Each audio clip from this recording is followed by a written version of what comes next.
Hi, I'm Keith, K.C. Design Concepts, Chief Engineer of Hyde Motorworks, obviously.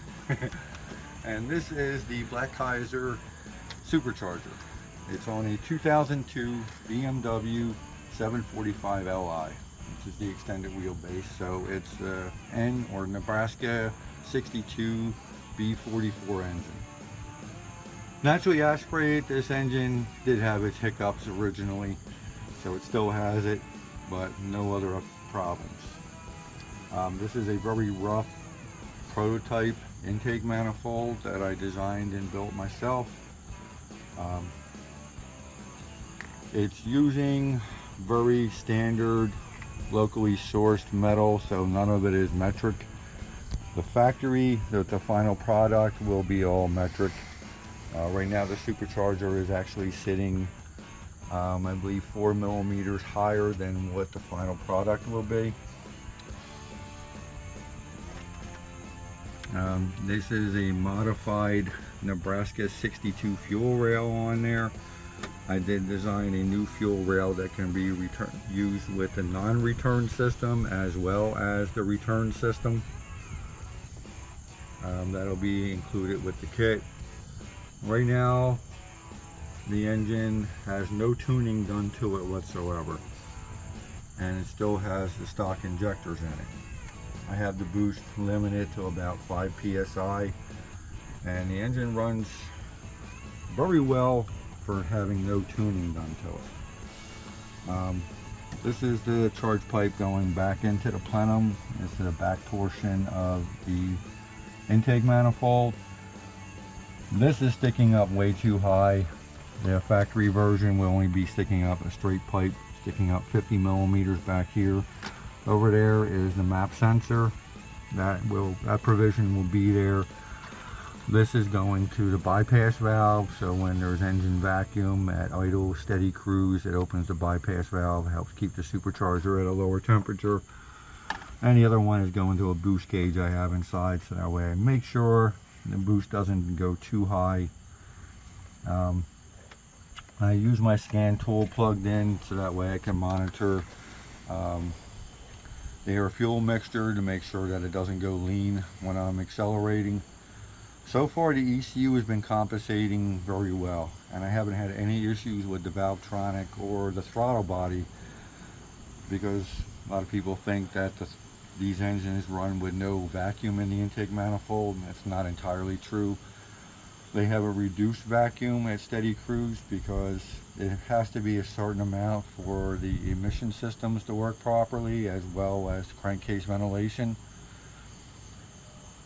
So that's actually worked out really well with this particular engine. Now the older M60 or M62, the Michigan engines, they don't have Valvetronic, so that's not even an issue there. And this kit will bolt on to the older Michigan engines.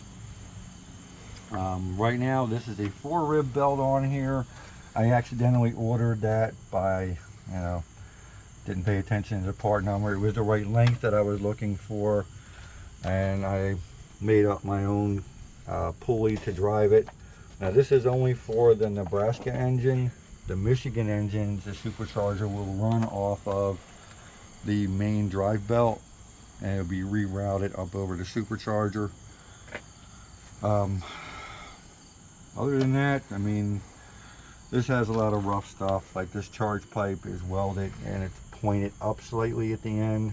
The factory one will be completely horizontal and will end right about here, so that way you can use the charge pipe. Ideally I want to run the charge pipe down inside of the frame rails. Right now it's running down and outside of the frame rails to the intercooler in the front of the car, and then back up from the intercooler through here and into the back.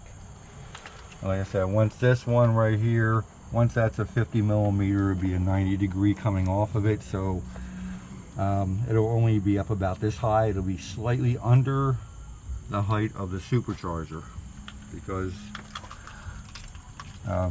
like the 5 Series cars, a lot of this is actually underneath of a panel back there, so we have to keep that a lot lower. Once I'm done in the supercharger, once I get the the proof from my manufacturer in, and I put it on here. Ideally, I want the supercharger down low enough so that I can put the factory engine cover back over it again. I know not everybody's going to want to do that because they want to show off the supercharger, but I kind of like the stealth look. And from a preliminary point of view, I noticed that if I cut the front of the plastic a little bit more, it has an opening there for the throttle body. If I cut it all the way over, it'll clear the throttle body's new location and the drive of the supercharger. That'll still be sticking out of the cover, but the cover will fit over top of it, where it originally is, you know, from the stock engine. Other than that, the car, I drove it. I've been driving. I got about 300 miles on it, and it really shocked me. I really thought I was going to have more problems with the DME not liking the boost, but so far it's been compensating very well. And the only check engine light I got is for a downstream O2 sensor, which it had that before I put the supercharger on, so I know it has problems. The car has a bunch of electrical issues. The radio doesn't work, the iDrive doesn't work. That's a whole separate subject.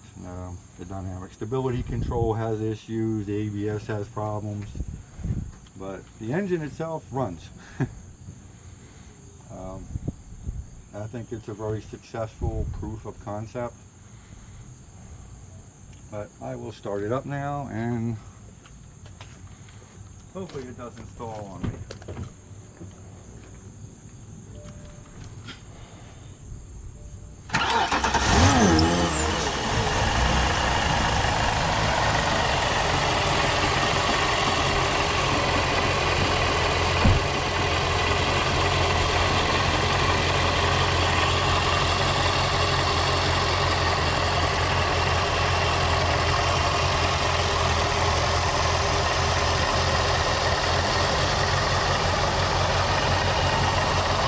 As you can see, it starts right up. This is the way it started up when I first had everything on there, and I have to admit, it really did surprise me that it was going to start up and run that good right away. I really was expecting to have more problems, and so far it runs and drives down the road perfectly, the same as it did before. The transmission shifts exactly the way it did before. You step on the gas, it goes down a couple gears, and I have boost, and it takes off, and I guess that's about it.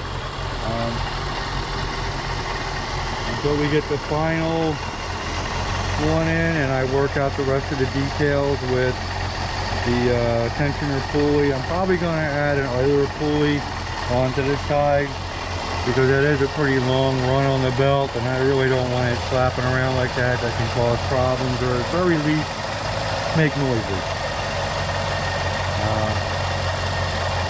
Other than that, I'll step on the gas real fast.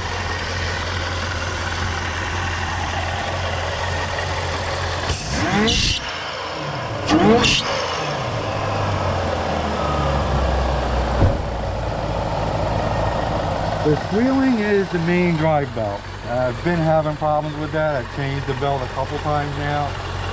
I'm not sure if it's a tensioner that's this week, but it's not the supercharger belt squealing. So as you can see, it revs right up. That was putting the gas pedal to the floor, and it returns to idle with no problem. Well, I guess that's about it for now. I hope you enjoyed the video. Everybody be safe and have a supercharged day.